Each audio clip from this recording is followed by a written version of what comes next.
Maal akkasii deemsuu barbaadde? Deemaa qabni deemni kunoo karaa gaarii dhaquu dandeessaa? Deemnaa jettee? Deemuu dandeessa mirga keedha. Kunoo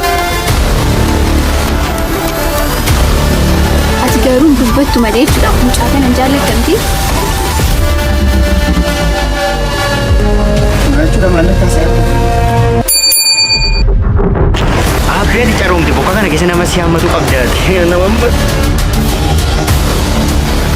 Guyyaa tokko keessa daqiiqaa 5 fudhannaaf dhabdaa yaatinaaf. Daqiiqaa 5 daqiiqaa kana siif tajaajila fiigichaan maluutu nama jettee ratii beektaa.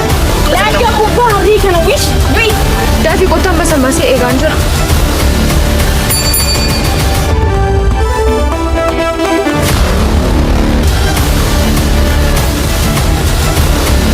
Andeemaan jira inni natti dhufee kan hin Akkasuma godha maaree?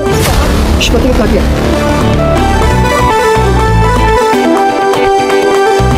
Yeroon dhaabbadhee si faana ol baruu.